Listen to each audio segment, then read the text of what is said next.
जय हिंद साथियों, स्वागत है आप सभी का अपने YouTube चैनल संदीप बिगनर में। कैसे हैं आप सभी? उम्मीद करता हूं आप सभी की तैयारी बहुत ही ज़बरदस्त चल रही होगी। देखिए, यूपीएसआई को लेकर के कुछ अपडेट है। आप सभी के दिमाग में जब से फॉर्म निकले हैं तब से कुछ दिन के बाद से ही दिमाग में ये चीज़ ये क्लिक कर रही होगी कि भैया इसका एग्ज़ाम कब होगा। क्योंकि मैं मानता हूँ कि तैयारी अच्छी होनी चाहिए एग्ज़ाम होने से पहले, लेकिन फिर भी दिमाग में एक चीज़ चलती रहती है कि एग्ज़ाम कब होगा। दूसरी बात है कि इसमें अभी तक कितने फॉर्म भर चुके हैं। हालाँकि यहाँ पर आप देख रहे होंगे कि ये जो 9 लाख आवेदन हुए, लेकिन सच बात ये है कि इसमें ये 9 लाख नहीं, मैं सच कहूँ तो ये अभी तक 6 लाख ही आवेदन हुए हैं। अभी मैं आपको बताऊँगा कि अभी तक केवल इतने ही आवेदन हुए हैं, और वैसे पहले हम सभी उम्मीद कर रहे थे कि ये जो आवेदन है लगभग 20 लाख तक पहुँच जाएँगे। तो क्या ये सच है? और एग्ज़ाम कब होने वाला है? सच में आपको अभी कितना टाइम मिल जाएगा अपनी तैयारी करने के लिए? दूसरी बात, अगर आप आज से भी तैयारी शुरू करना चाहते हैं, तो क्या आप शुरू कर सकते हैं, या आपके हाथ से वो जो समय था तैयारी करने का वो निकल गया? यानी कि आप ये कह सकते हैं कि आपके दिमाग में ये चल रहा होगा कि अगर हम आज से तैयारी शुरू करें तो हमें इतना टाइम मिल जाएगा या नहीं मिलेगा कि हम अपनी यूपीएसआई की पूरी तैयारी शुरू कर दें, मतलब लास्ट तक हमारी तैयारी कंप्लीट हो जाए। तो आज के ही न्यूज़पेपर में एक ये अपडेट आई है, आप इसको देख सकते हैं। पहले मैं इसको बता दूं इसमें क्या लिखा हुआ है। इसमें लिखा हुआ है, आप यहाँ पर देखिए, ये सारी चीजें आपको दिखाई दे रही होंगी कि उत्तर प्रदेश में उपनिरीक्षक के 4534 पदों पर भर्ती के लिए अब तक 6 लाख से अधिक आवेदन आ चुके हैं। ठीक है, जो मैं अभी आपको बता रहा था, इन्होंने क्या बताया आप यहाँ देखिए दोबारा, कि अभी तक 6 लाख से अधिक आवेदन आ चुके हैं। चलो 6 लाख से अधिक 7 लाख मान लीजिए, जो कि अपने आप में बहुत कम संख्या है जो हम उम्मीद लगा रहे थे। अभी मैं आपको बताऊंगा कि ये संख्या किस तरीके से कैसे बढ़ने वाली है और इसका रीजन क्या है कम होने का अभी तक का। आगे लिखा हुआ है, भर्ती व प्रोन्नति बोर्ड को आवेदन की अंतिम तिथि 11 सितंबर तक 20 लाख से अधिक आवेदन आने का अनुमान है। मतलब यहाँ ये भी कहा जा रहा है कि 20 लाख से अधिक आवेदन आएंगे। बोर्ड को दरोगा भर्ती की लिखित परीक्षा कराने में लगभग 3 माह का वक्त लगेगा। अब मैं आपको बताऊं, चलो मैं बताऊंगा, इससे पहले आगे देख लेते हैं कि इससे पहले अगले माह पुलिस में कंप्यूटर ऑपरेटर ग्रेड ए की परीक्षा भी होनी है। भर्ती बोर्ड ने पुलिस भर्ती के लिए वन टाइम रजिस्ट्रेशन यानी कि ओटीआर की प्रणाली लागू की है। 9 लाख से अधिक अभ्यर्थी अभी तक वन टाइम रजिस्ट्रेशन करा चुके हैं, यानी कि ओटीआर भी अभी तक केवल और केवल 9 लाख अभ्यर्थियों ने ही कराया है। आगे बोल रहे हैं कि भर्ती बोर्ड के अनुसार विभिन्न अभ्यर्थियों ने ओटीआर में भरे गए विवरण में संशोधन किए जाने की मांग की थी। अब एक बात मैं आपको यहीं क्लियर कर दूं, मैं आपसे हर वीडियो में कह रहा हूं कि अगर आपके फॉर्म में कोई भी गलती हो गई है और आप ये चाहते हैं कि हमारी वो गलती में सुधार के लिए हमें एक मौका मिले, यानी कि उन्होंने एक मौका आपके लिए ओटीआर का तो दे दिया, लेकिन उस ओटीआर से आपको कोई फायदा नहीं है, उसमें केवल उन्हीं का फायदा है जो नए अभ्यर्थी होंगे। ठीक है, या आपकी कोई अगली नई वैकेंसी आएगी उसके लिए, लेकिन जिन्होंने पूरे फॉर्म में गलती कर दी किसी भी प्रकार की, उनके लिए अभी तक कोई सुविधा नहीं मिली। तो आप एक चीज यहाँ पर देखिए, इन्होंने क्या कहा है कि भर्ती बोर्ड के अनुसार विभिन्न अभ्यर्थियों ने ओटीआर में भरे गए विवरण में संशोधन किए जाने की मांग की थी। तो यही मैं आपसे बार बार कह रहा हूं कि आपके द्वारा ओटीआर में मांग की गई, इसी तरीके से आप मांग कीजिए। वहां कॉल करके भर्ती बोर्ड में जो टोल फ्री नंबर दिया गया उस पर कॉल करके बताइए कि हमारा जो फॉर्म में गलती हो गई और हमें संशोधन करना है, प्लीज हमें एक मौका और दीजिए। आपके कॉल के द्वारा ही सबसे ज्यादा भर्ती बोर्ड तक ये मांग पहुंचेगी और इसी मांग को वो मानेंगे, और विश्वास मानेंगे, वो जरूर मानेंगे। उन तक आप कॉल करके बताइए। और ये जो ओटीआर की बात थी, ये भी केवल और केवल आप जैसे भाई बहनों ने उन तक समस्या पहुंचाई है, कॉल करके भर्ती बोर्ड तक ये जानकारी गई है, उसके बाद ही आपको इसमें एक मौका मिला है। ठीक है, तो आपको करेक्शन की डेट जरूर आएगी। आगे इन्होंने बोला है कि इस पर भर्ती बोर्ड ने हर अभ्यर्थी को मात्र एक बार ओटीआर में संशोधन का अवसर प्रदान किया, क्योंकि सभी ने कॉल की थी उनके पास। आगे बोला कि भर्ती बोर्ड की वेबसाइट पर यह सुविधा उपलब्ध करा दी गई। एक अधिकारी के अनुसार दरोगा भर्ती के लिए अंतिम सप्ताह में अधिक आवेदन संख्या में आवेदन होंगे। कंप्यूटर ऑपरेटर के ये वो सारी चीजें हैं जो कंप्यूटर ऑपरेटर की आपकी जो आगे परीक्षा होने वाली है, कंप्यूटर ऑपरेटर ग्रेड ए की 930 पदों पर। ठीक है, अब मैं आपको एक बात बताऊं कि आप ये जो 3 महीने वाली बात है, क्या ये सच है कि आपको केवल 3 महीने का ही आपको टाइम मिलेगा? तो मैं आपको बता दूं कि अगर आप तैयारी शुरू करना, इन दोनों चीजों का मैं जवाब यही एक में ही दे रहा हूं। अगर आप तैयारी शुरू करना चाहते हैं आज से ही, तो आपको इतना टाइम मिल जाएगा। इन्होंने 3 महीने ही कहा है, 2 महीने का उसको छोड़िए, मैं गारंटी से आपको कह रहा हूं कि आपका जो टाइम है वो 3 महीने से ज्यादा मिलेगा आपको। ठीक है, ये बिल्कुल कंफर्म समझ लो, 3 महीने से आपको ज्यादा मिलेगा। और अगर सच बताऊं तो ये जो समय है आपका, ये 5 महीने तक जा सकता है। ये 4-5 महीने तक आराम से जा सकता है, कि उम्मीद नहीं किसी प्रकार से कि ये जो एग्जाम है वो 5 महीने से पहले आपका हो जाए। लेकिन अगर बात करें 3 महीने की, तो 3 महीने में तो नहीं होने वाला है, तो आप बिल्कुल बेफिक्र रहिए। अगर आपके दिमाग में ये चीज़ चल रही है कि क्या हम आज से तैयारी शुरू कर सकते हैं, तो बिल्कुल तैयारी शुरू कर सकते हैं आज से ही, और अभी से आप अपनी तैयारी शुरू करने लग जाइए, क्योंकि अभी आपको इतना समय मिल जाएगा कि आप तैयारी शुरू कर सकते हैं। अब बात ये आती है कि भैया केवल और केवल अभी तक यहाँ पर इन्होंने बताया है कि अभी तक जो आवेदन हुए हैं वो केवल 6 लाख ही आवेदन हुए हैं, ठीक है।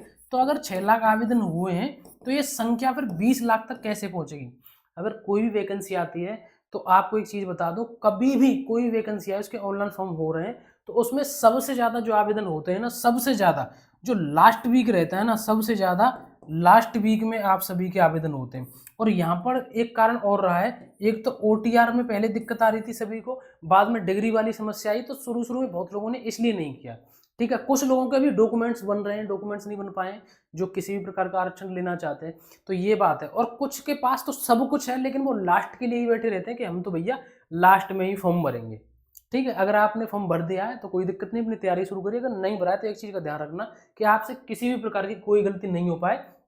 इन्होंने भी यहाँ पर बोला है कि देखो ये लिख रहा कि अंतिम सप्ताह में अधिक आवेदन होंगे, ठीक है। ओटीआर नहीं किया आपने तो कर लीजिए, ये सारी चीजें मैंने आपको बता दी। अब मैं आपको बताऊं कि देखो कुछ चीजें ऐसी होती है, हो सकता है कि आप अपने हिसाब से तैयारी कर रहे होंगे, मेरे हिसाब से अपने हिसाब से तैयारी ही करनी चाहिए। 100 आदमी होते हैं तो 100 अलग अलग तरीके से रणनीति बनाते हैं।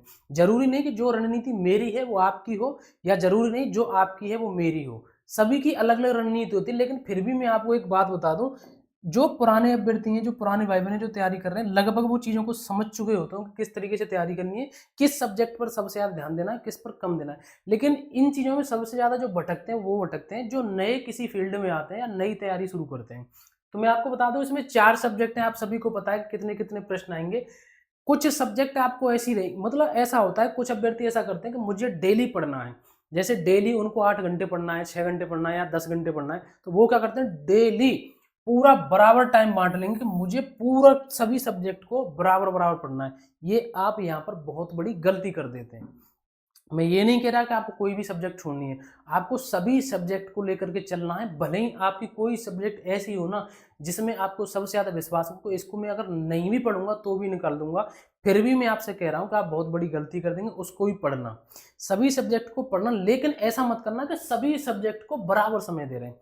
कोई सब्जेक्ट तो ऐसी होगी जो आपकी सबसे ज़्यादा अच्छी होगी, जो आपकी सबसे ज़्यादा अच्छी होगी, और एक सब्जेक्ट आपकी ऐसी भी होगी जो आपकी कमज़ोर होगी, ठीक है। तो जो सब्जेक्ट आपकी सबसे ज़्यादा अच्छी है, यानी कि उसमें आप अच्छे अंक लाते हैं, अच्छी तैयारी आपकी, तो उसको जरूर पढ़िए, छोड़िए मत। लेकिन उसमें क्या करना है आपको, उसमें आपको कम से कम समय देना है, ठीक है।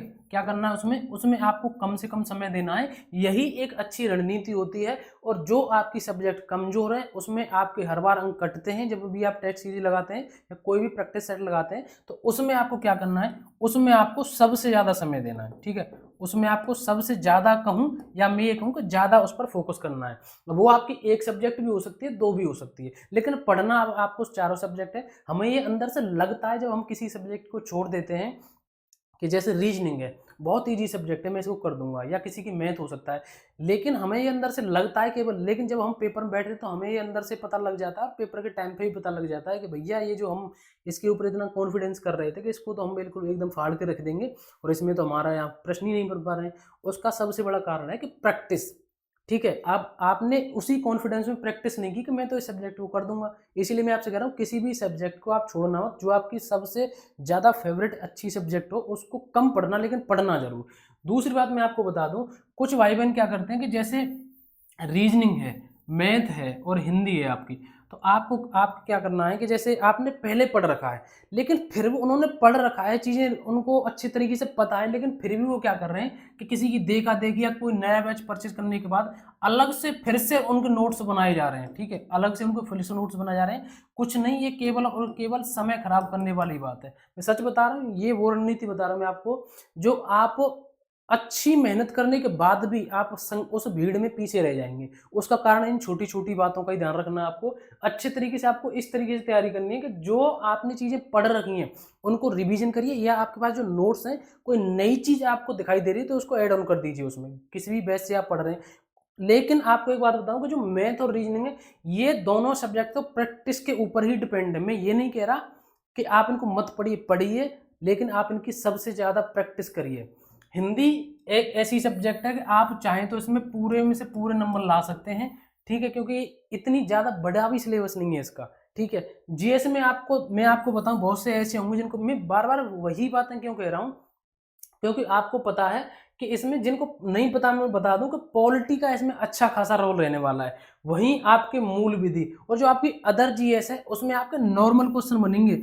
आप ये मत करना कि सिलेबस में देख लिया कि जी के पढ़नी है तो जी के बाकी जो अदर सब्जेक्ट है उनको बहुत ज़्यादा टाइम दे रहे हैं। पॉलिटी पे विशेष करके ध्यान दीजिए। और मूल विधि कि आप सभी को पता है कि मूल विधि का भी एक इसमें पार्ट आएगा और अदर जीएस में नॉर्मल क्वेश्चन बनते हैं यहाँ पर। और सबसे बड़ी मैंने आपको बता दिया कि किस तरीके का कैसे कैसे पेपर आएगा, उसको एक अपना माइंड सेट करने के लिए पीवाईक्यू जरूर लगा, क्योंकि पीवाईक्यू से हमें पता लगता है कि किस लेवल के प्रश्न आते हैं। हर एग्जाम का एक लेवल होता है ना, एमटीएस के पेपर है या सीजीएल का आ रहा है या एक कांस्टेबल का या एसआई का, तब आप पता लगाएंगे कि अच्छा जो मैं तैयारी कर रहा हूँ उस लेवल से मैं कर रहा हूँ और किस लेवल के जीएस के प्रश्न आते हैं, किस लेवल के हिंदी के प्रश्न आते हैं। मैं तो रीजनिंग में बार बार कह रहा हूँ, ऐसा मत करना केवल आप नोट्स बनाते ही रह जाओ, इनकी जितना हो सके उतनी प्रैक्टिस करना, ठीक है। तो ये सारी जानकारी है जो कि मैंने आपको दे दी। और भी आपको कोई अपडेट रहता है, मैंने बेसिक बेसिक चीज़ें बता दी हैं पढ़ाई के लिए, बाकी चलेगी तो आपकी ही, आप जैसा चाहेंगे आप वैसे ही तैयारी करेंगे। और हर इंसान की अलग अलग रणनीति होती है। जो मैंने चीज़ें बताई हैं उस हिसाब से आपको कुछ भी समझ में आए तो आप उस हिसाब से अपनी तैयारी शुरू कर सकते हैं। और भी आपको कोई डाउट रहता है आप कमेंट करके मुझे जरूर बताएं। और कांस्टेबल वाले भी तैयारी अपनी करते रहिए, आपकी वैकेंसी जरूर आएगी। आज के लिए बस इतना ही, मिलेंगे नेक्स्ट वीडियो में। जय हिंद, नमस्कार, राम राम।